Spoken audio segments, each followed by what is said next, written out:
अस्सलाम वालेकुम सर। वालेकुम सलाम मेरे प्यारे, क्या हाल है? सर अस्सलाम वालेकुम सर। अस्सलाम सर। वालेकुम सर। वालेकुम अस्सलाम वालेकुम सर। अस्सलाम वालेकुम सर। अस्सलाम वालेकुम सर। अस्सलाम वालेकुम। वालेकुम सलाम।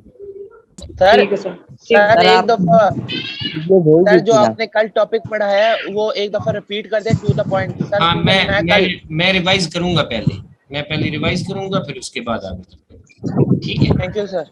अभी हम स्टार्ट करते हैं। आप लोगों को मेरे ख्याल में मेरी आवाज़ सही पहुंच रही है। हमने जो आपस में इंटरेक्शन की है उससे ये पता चल गया मेरी आवाज़ भी पहुंच रही है, पिक्चर भी पहुंच रही है। तो हम अपना स्टार्ट करते हैं। मेरे प्यारों, आपने अपने नाम और क्लास और सेक्शन से मसलन ये जैसे अली हैदर ने, ये रेहान ने, हारून ने ये किया हुआ है, आपने ऐसे ही अपने नाम लिखने हैं। मोहम्मद हारून 9C, मोहम्मद अमार डार 9 ऐसे आप अपना नाम मेंशन किया करें ताकि मुझे बुलाने में आसानी हो। आपसे कोई बात पूछनी हो या आपका कोई सवाल हो तो मैं आपका नाम बुला के उस तरीके से जवाब दे सकूँ। ठीक है जी, अभी मैं आप लोगों के लिए आसानी कर रहा हूँ। चलिए शुरू करते हैं, अल्लाह ताला का नाम लेते हैं। हमने कल पढ़ना शुरू किया था, गेज हमने शुरू किया था।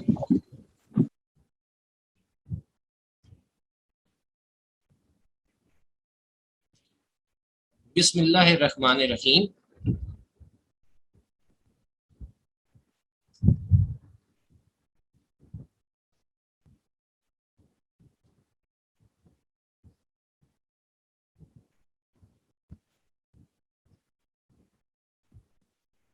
जी,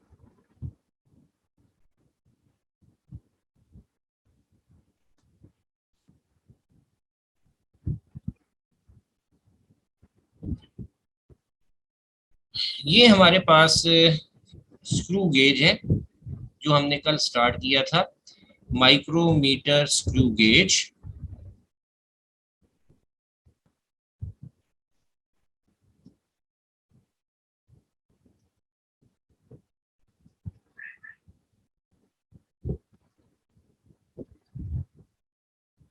माइक्रोमीटर स्क्रू गेज जो है, इसमें हमारे पास सबसे पहले हमने ये देखना है कि क्या होता है। जो हमारे पास मीटर रॉड होता है नॉर्मल, उसका लीस्ट काउंट यानी वो जो कम से कम मेजरमेंट ले सकता है उससे कम नहीं ले सकता, दैट इज 1 मिलीमीटर। फिर है हमारे पास वर्नियर कैलिपर। वर्नियर कैलिपर्स जो है वो हमारे पास मिनिमम जो लेंथ ले सकता है वो मीटर रॉड से तो कम है, लेकिन स्क्रू गेज से थोड़ी सी मीटर रॉड से तो उसका लीस्ट काउंट कम है, लेकिन स्क्रू गेज से थोड़ा सा ज्यादा है उसका लीस्ट काउंट। और वो क्या है, 1 मिलीमीटर के 10th पार्ट तक, यानी that is equal to 0.1 millimetre. इससे कम ये मेजर नहीं कर सकता वर्नियर कैलिपर। लेकिन जब हम बात करते हैं स्क्रू गेज की,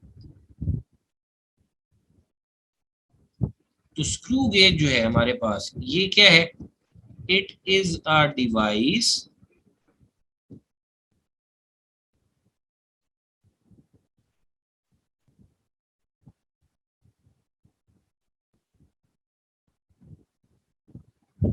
which can measure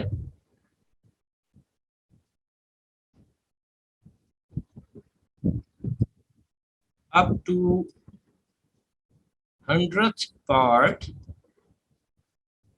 of 1 millimetre. यानी ये हमारे पास 1 मिलीमीटर को हम अगर 100 इक्वल पार्ट्स में छोटे छोटे डिवाइड कर दें, वो जो एक बहुत छोटा सा टाइनी सा पार्ट बनेगा, वहां तक भी ये करेक्ट मेजरमेंट ले सकता है। It can measure up to, यानी इसका जो लीस्ट काउंट है वो 1 मिलीमीटर के 100th पार्ट तक है, यानी it can measure up to 0.01 millimetre. ये हमारे पास पहली बात थी जो मैंने आप लोगों को कल बताई थी। ठीक हो गया। फिर इसके बाद हमने इसके मुख्तलिफ पार्ट्स को लेबल किया था। मैं थोड़ा सा यहाँ पर कर दूं, इसको मैं ओपन कर रहा हूँ ये, ताकि आपको कुछ चीजें और नजर आ जाएं। सबसे पहले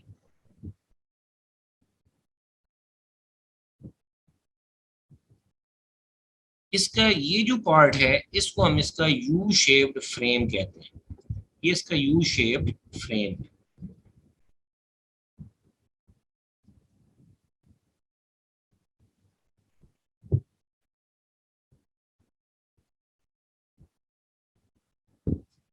ये जो इसका पार्ट है, दिस इज कॉल्ड स्टड, या कल हमने डायग्राम में देखा था, इट इज कॉल्ड एनविल। ये जो इसका पार्ट है, दिस इज कॉल्ड स्पिंडल। ये इसका दूसरा नाम भी है, इसको हम क्या कहते हैं, बोल्ट कहते हैं। और ये मूव कर सकता है, ये हमारे पास मोशन में आ सकता है। ठीक हो गया। अब स्पिंडल के बाद हमारे पास ये जो सिलेंडर है, ये जहां पर अभी मैं ये इसको मेंशन करता हूँ, ये हमारे पास एक सिलेंडर है जिस पर एक स्केल बना हुआ है। ये जो सिलेंडर होता है, इसको हम क्या कहते हैं, this cylinder is called sleeve. ठीक है। इस स्लीव के ऊपर एक स्केल बना हुआ है, और इस स्केल को हम क्या कहते हैं, this scale is called main scale. इस मेन स्केल पर हमारे पास एक हॉरिजॉन्टल लाइन है। देखें, ये हमारे पास एक हॉरिजॉन्टल लाइन है इसकी। ये जो हॉरिजॉन्टल लाइन है, इसको मैं अगर यहाँ पे बनाऊं, ये वाली हॉरिजॉन्टल लाइन ऐसे, इस लाइन को हम क्या कहते हैं, this is called index line. ये बड़ी अहम लाइन है, horizontal line on the main scale. Main scale पर ये जो हॉरिजॉन्टल लाइन है, इसको हम क्या कहते हैं, इंडेक्स लाइन कहते हैं। इंडेक्स लाइन के बाद ये देखो, ये जो हमारे पास पार्ट है जिस पर अभी ये हाथ मूव कर रहा है, ये मूव कर सकते हैं। ठीक है। ये जो पार्ट है जिसके साथ स्पिंडल भी अटैच है, ये एक सिलेंडर है, और इस सिलेंडर को हम क्या कहते हैं, दिस इज कॉल्ड थिम्बल। इस थिम्बल पर ये एक स्केल है। इस स्केल को हम क्या कहते हैं, ये जो सर्कल है, सिलेंडर का जो सरकमफेरेंस है, उसकी जो पेरीफेरी है, उसकी जो बाउंड्री है, उसको हमने ये मुख्तलिफ पार्ट्स में 50 या 100 पार्ट्स में डिवाइड किया होता है। तो ये जो हमारे पास स्केल बनता है, this scale is called the circular scale.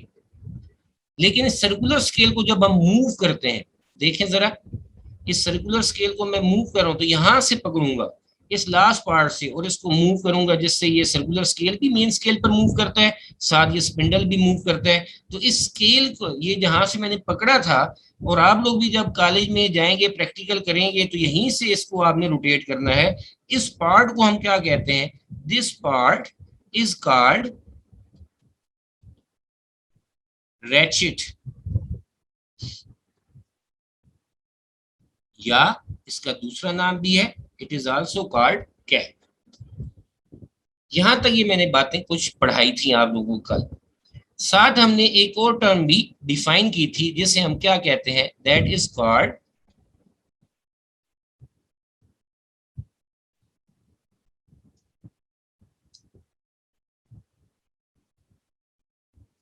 Pitch of screw gauge. Pitch of screw gauge जो है, ये भी हमने कल देखा था।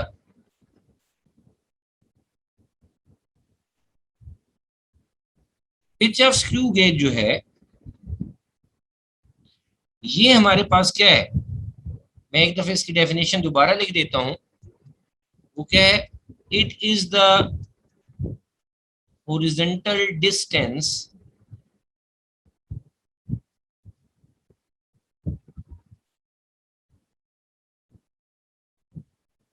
covered by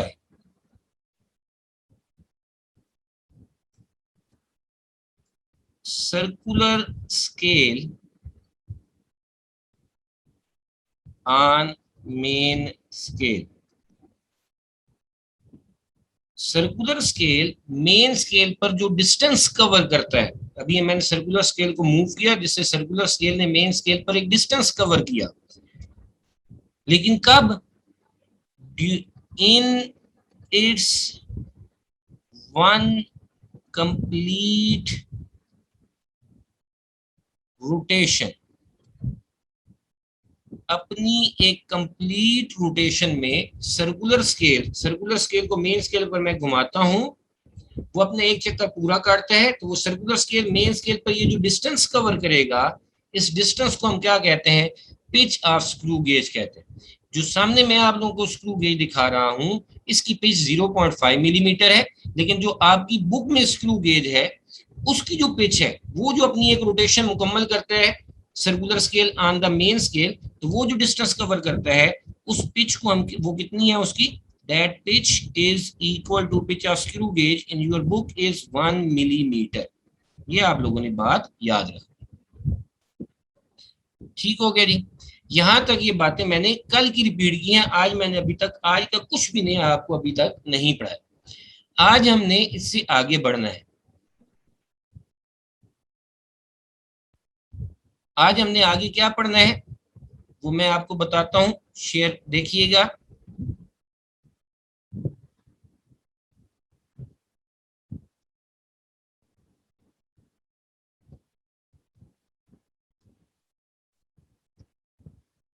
सबसे पहले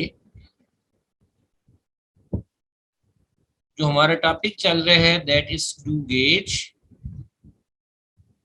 screw gauge can measure up to 100th part of 1 millimetre.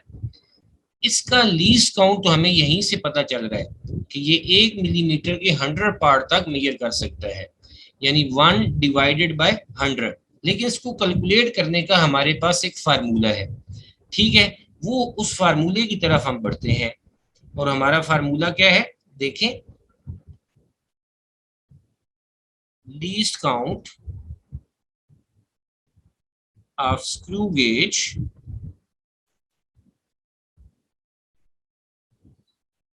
Formula है हमारे पास is equal to pitch of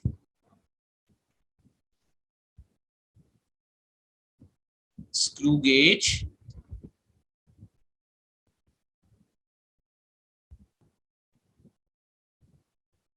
divided by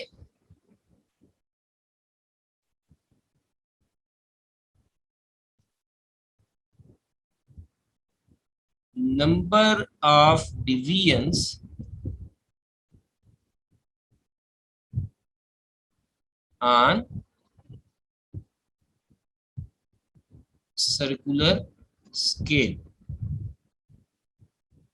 हमारे पास जो पिच ऑफ स्क्रू गेज है वो अभी आप लोगों को मैंने बताया था that is equal to 1 millimetre, और जो आपकी बुक में स्क्रू गेज है, जो आपकी बुक में स्क्रू गेज है उसकी सर्कुलर स्केल पर जो डिवीजंस हैं दे आर 100।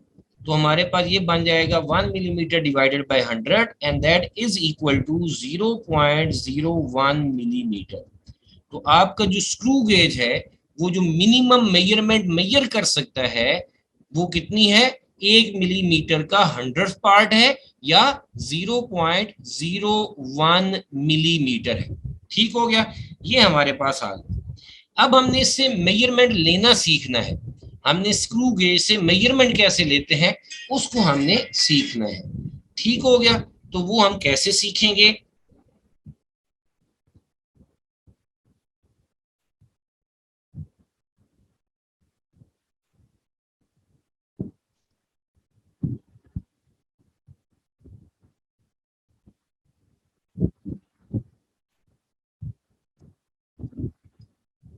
जी मेरे प्यारों, सबसे पहले देखें इधर हमारे पास क्या आ जाता है। ये मैंने ओपन किया हुआ है इसे ऑलरेडी, ठीक।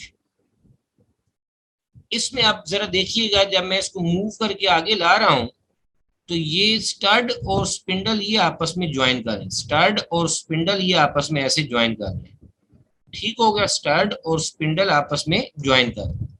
तो पहला काम ही हमारे पास यही है कि स्टड और स्पिंडल को हमने आपस में ज्वाइन करना है। तो मेथड हमारे पास क्या है, लेट मी टेल यू, मैं इस तरफ लिखता हूं,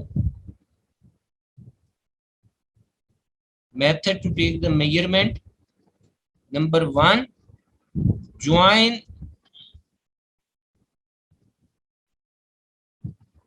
stud and spindle. Number 2, check for zero error. जीरो एरर को भी फिर आपने चेक करना है। जीरो एरर अब मैं आप लोगों को समझाने लगा हूं कि वो इसका मतलब क्या है, आगे कैलकुलेशन हमने कल सीखनी है। सबसे पहले आप ये देखें कि ये जो आपके पास लाइन है, ये जो मैंने हॉरिजॉन्टल लाइन आप लोगों को बताई थी,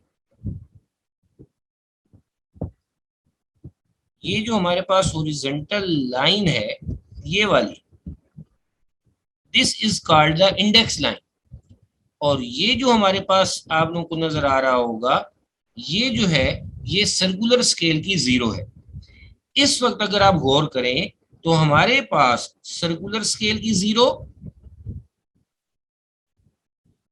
सर्कुलर स्केल की जीरो, ये इसकी लाइन और index line, they are in front of each other, ये एक दूसरे के बिल्कुल आमने सामने। तो जब हमारे पास सर्कुलर स्केल और उसकी इंडेक्स लाइन, ये इंडेक्स लाइन मेन स्केल की इंडेक्स लाइन होती है, ये हॉरिजॉन्टल लाइन ये जो हमारे पास नजर आ रही है, और ये जो सर्कुलर स्केल की जीरो है, जीरो ऑफ सर्कुलर स्केल, ठीक है, ये आपस में बिल्कुल एक दूसरे के आमने सामने होने चाहिए।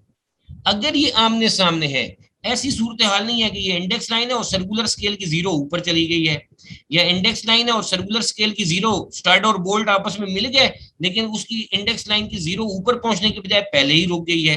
तो इस केस में इसके अंदर एरर होगा, जिसको हम क्या कहते हैं, जीरो एरर कहते हैं, जिसे हम क्या कहते हैं, जीरो एरर कहते हैं। ठीक हो गया। लेकिन यहां पर जैसे अभी मैंने क्लोज किया और हमें नजर आया कि सर्कुलर स्केल की जीरो और इंडेक्स लाइन, ये इंडेक्स लाइन और सर्कुलर स्केल की जीरो ये बिल्कुल एक दूसरे के साथ कंसाइड कर रहे हैं, तो इसमें किसी किस्म का जीरो एरर मौजूद नहीं है, इसमें किसी किस्म का जीरो एरर हमारे पास मौजूद नहीं है। क्लियर होगी बात। तो जब इसमें जीरो एरर नहीं है तो हम इससे क्या ले सकते हैं, we can take some measurement. ठीक है, तो अब मैं यहां पर लिखता हूं, if there is no zero error, मैं ऐसे शार्ट लिख रहा हूं, देन हम नेक्स्ट पॉइंट पर चले जाते हैं। नेक्स्ट पॉइंट हमारे पास क्या है, नंबर 3, प्लेस द ऑब्जेक्ट, जिसकी हमने मेजरमेंट लेनी है, between stud and spindle. Stud और स्पिंडल के दरमियान हम क्या करेंगे, ऑब्जेक्ट को प्लेस करेंगे। ठीक हो गया जी, ये हमारे पास पॉइंट आ जाता है नंबर 3। कैसे, जरा देखो इधर कि फर्ज कर लो ये मेरे पास एक ऑब्जेक्ट है, दिस इज माय ऑब्जेक्ट, ऐसे। तो मैं क्या करूंगा, इस ऑब्जेक्ट को प्लेस करना है मैंने स्टड और स्पिंडल के दरमियान। अभी तो ये बंद है यहाँ पर, ठीक है, तो हम क्या करेंगे, हम इस ऑब्जेक्ट को इस तरह से रखेंगे स्टड और स्पिंडल के दरमियान कि ये हमारे पास एडजस्ट हो जाए स्टड और स्पिंडल के दरमियान, मसलन यहाँ पर। ठीक हो गया जी, ये हमने रख दिया, place the object between stud and spindle, ये हमने प्लेस कर दिया। ठीक है, अब एक बात मैं वैसे जुबानी बताता चला जाऊंगा आप लोगों को कि हमारे पास जब ये ऑब्जेक्ट यहाँ पर हम प्लेस कर देंगे तो ये लॉक है, लॉक इस वक्त अनलॉक है, फिर हम इसको लेफ्ट साइड पर ऐसे मूव कर देते हैं तो हमारे पास ये अनलॉक से लॉक हो जाता है। अगर ये ऑब्जेक्ट स्लिपरी है तो ये स्टार्ट और बोर्ड के दरमियान थोड़ी सी फोर्स से अगर वो गिर जाता है तो हमारे पास रीडिंग डिस्टर्ब नहीं होगी, इसलिए इसे हमने यहां से क्या कर देना है, फिर लॉक कर देना है। क्लियर होगी बात। अब हम आगे बढ़ते हैं नंबर 4 पॉइंट की तरफ। Number 4 that is called main scale reading। Main scale reading हमारे पास क्या है, मैं इसको लिख रहा हूं कि ये मेन स्केल रीडिंग क्या है। Note the position of circular scale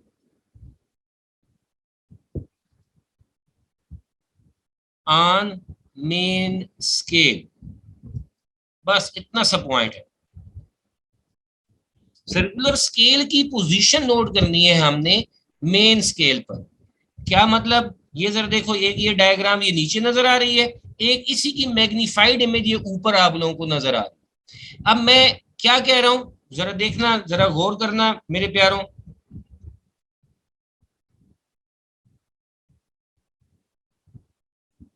ये इस वक्त हमारे पास सर्कुलर स्केल की पोजीशन है यहां तक, ये सही। तो ये सर्कुलर स्केल की मेन स्केल पर क्या पोजीशन बन रही है वो हमने देखनी है। ठीक, तो हम कैसे देखेंगे, जरा काउंट करना है आप लोगों ने मेरे साथ ही। देखो ये ऊपर 0, ये नीचे वाली लाइनें फिलहाल आप भूल जाए। ये ऊपर वाली रीडिंग आसान से पहले काम करते हैं। ये 0, फिर ये आ जाएगा 1 मिलीमीटर, 2 मिलीमीटर, 3, फिर आगे 4, फिर ये हमारे पास 5, 6, 7, 8, 9, 10। 10 के बाद ये हमारे पास क्या आ जाता है, ये एक और लाइन यहाँ पर छोटी सी हमें नजर आ रही है। तो इसका मतलब ये होता है कि हमारे पास यहाँ पर 10 मिलीमीटर के बाद 11 मिलीमीटर भी हमें हल्का सा नजर आ रहा है। इसकी जो मेन स्केल रीडिंग है दैट इज 11 मिलीमीटर। इसकी जो मेन स्केल रीडिंग है दैट इज कॉल्ड 11 मिलीमीटर। ठीक हो गया, 11 मिलीमीटर। तो ये हमारे पास आ गया। Note the position of circular scale on main scale. मैं आपकी प्रैक्टिस के लिए थोड़ी सी एक दफा और इसे मूव करता हूं, जरा देखो। मैं अगर इसे मूव करके थोड़ा सा आगे और लेके जाऊं, ज्यादा ऐसे ले जाता हूं ऐसे, तो अब जरा देखो ये क्या है हमारे पास। यहाँ पर ऊपर आप लोगों को नजर आ रहा है 15 मिलीमीटर, ये आगे 20 के बाद ये हमें हल्का सा और आगे मैं लेके जाऊं ताकि आपको कंफ्यूजन ना हो। यहाँ पर तो 20 के बाद आपको हल्का सा गैप नजर आ रहा है, लेकिन कंफर्म रीडिंग आपके पास कितनी है, 20 मिलीमीटर। तो इसकी मेंस की रीडिंग कहलाएगी 20 मिलीमीटर। ठीक है, अब मैं इसी तरीके से इसको अगर आगे और ऐसे मूव करता हूँ, कहाँ पे ले जाता हूँ, फॉर एग्जाम्पल यहाँ पर लेके आ जाता हूँ। तो यहाँ पे आप लोग देखेंगे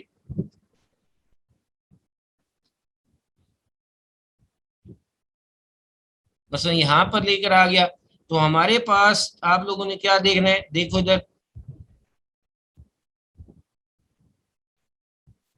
कि ये मेन स्केल हमारे पास यहाँ पर कहाँ पर है, मेन स्केल।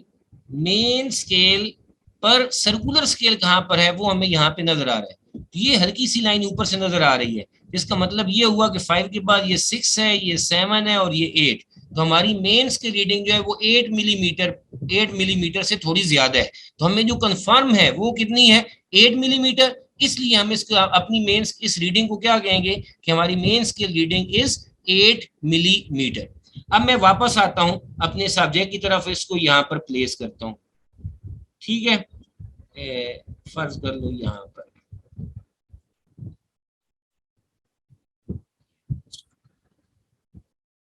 ठीक है। अब मेंस के रीडिंग के बाद टाइम बहुत शॉर्ट रह गया है, टाइम बहुत शॉर्ट रह गया है।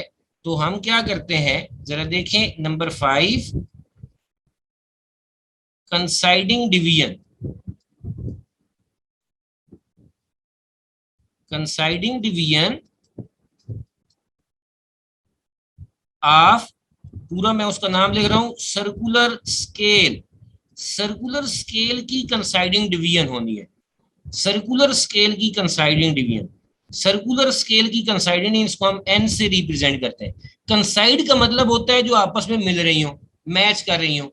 तो इसके लिए हमने क्या देखना है, हमने ये जो हमारी इंडेक्स लाइन है, हॉरिजॉन्टल लाइन जो इंडेक्स लाइन है मेन स्केल की, इसके बिल्कुल सामने सर्कुलर स्केल की कौन सी डिवीजन मैच कर रही है, कौन सी उसके साथ एग्जैक्ट आमने सामने है, जो उसकी क्लोजेस्ट भी हो सकती है। जब अगर सर्कुलर स्केल की डिवीजन कम हो, गैप ज्यादा हो उनमें, तो फिर वो क्लोजेस्ट लेनी है। तो यहाँ पर इंडेक्स लाइन के बिल्कुल सामने सर्कुलर स्केल की कौन सी डिवीजन कंसाइड कर रही है वो हमने नोट करनी है। वो यहाँ पर हमें नजर आ रही है, ये 20 है, ऊपर 25 है, जिसका मतलब ऊपर की तरफ जाती है वैल्यू बढ़ेगी। ये 20 है, this is 21, this is 22, this is 23। तो हमारे पास जो कंसाइडिंग डिवीजन है N, that is equal to 23। तो कंसाइडिंग डिवीजन सर्कुलर स्केल की लेनी है, तो हम इसे क्या क्या देते हैं, टाइम बड़ा शार्ट है इसलिए मैं बस इतना ही लिख रहा हूं। कंसाइडिंग डिवीजन क्या है कि इंडेक्स लाइन के बिल्कुल सामने सर्कुलर स्केल की कौन सी डिवीजन हमारे पास मैच कर रही है वो हमने नोट करनी है। इस वजह से हम इसे कह रहे हैं coinciding division of the circular scale. ये हम क्यों नोट करते हैं, दिस इज वेरी इंपॉर्टेंट। इस वजह से नोट करते हैं कि हमारे पास जो मेंस की रीडिंग है, फॉर एग्जांपल यहाँ पर जो हमें नजर आ रही थी, वो देखो ये 10 है, 10 के बाद 11, लेकिन एग्जैक्ट 11 नहीं है, 11 से ये रीडिंग थोड़ी सी आगे है। वो कितना आगे है वो भी तो हमने मेजर करना है। हमने सिर्फ 11 नोट कर दिया, 11 नहीं सिर्फ है, 11 मिलीमीटर मेंस की रीडिंग है, लेकिन उससे आगे कितना है वो हमने नोट करना है, और उसको हम कहते हैं नंबर 6। मैं उसे कहता हूं सर्कुलर स्केल रीडिंग। तो ये जो कंसाइडेंट डिवीजन है जो हमारे पास आ रही थी 23, ये 23 आ रही थी, ये हमें ये बता रहे हैं कि उसकी जो लीस्ट काउंट्स है उससे हम 23 टाइम्स आगे बढ़ गए। कंसाइडेंट डिवीजन 23 का मतलब क्या है कि हमारे पास ये जो 11 से थोड़ी सी रीडिंग आगे है, वो कितनी आगे है, जो उसकी मिनिमम मेजरमेंट है उससे 23 टाइम्स ज्यादा है। तो उसके लिए हमने ऊपर से कोई रीडिंग नहीं नोट करनी, हमने सिंपली मेरे प्यारों क्या करना है कि जो कंसाइडेंट डिवीजन एन आई है उसको लीस्ट काउंट से मल्टीप्लाई कर देना है। जैसे आपके पास कंसाइडेंट डिवीजन आई 23, उसको 0.01 जो मिलीमीटर इसका लीस्ट काउंट है उसके साथ मल्टीप्लाई करेंगे तो ये 0.23 मिलीमीटर हमारे पास कंसाइडेंट डिवीजन आ जाएगी, सॉरी हमारे पास आ जाएगी सर्कुलर स्केल रीडिंग। अब ये कौन सी रीडिंग है, दिस इज द रीडिंग जो 11 मिलीमीटर से थोड़ी सी आगे है, वो भी तो हमने नोट करनी है। और लास्ट पॉइंट वो क्या है जी, टाइम वेरी शॉर्ट, टोटल। तो टोटल रीडिंग लेने के लिए हमने क्या करना है, 11 मेंस की रीडिंग और जो आगे सर्कुलर स्केल रीडिंग है दोनों को ऐड करेंगे। तो हम क्या करेंगे, add main scale reading and circular scale readings, ताकि हमारे पास टोटल आंसर हमारे सामने आ जाए। यानी मेंस की रीडिंग थी आपके पास 11, उसमें आपने 0.23 मिलीमीटर ऐड किया, तो आगे पास इस सब्जेक्ट का जो टोटल डायामीटर है, टोटल रीडिंग है, वो 11.33 मिलीमीटर है। यहीं से मैं कल रिवाइज भी करूंगा और आपके साथ ये दोबारा आगे भी हम पढ़ेंगे, जीरो एरर की तरफ बढ़ेंगे। जीरो एरर क्या होता है उस सारे को हम देखेंगे।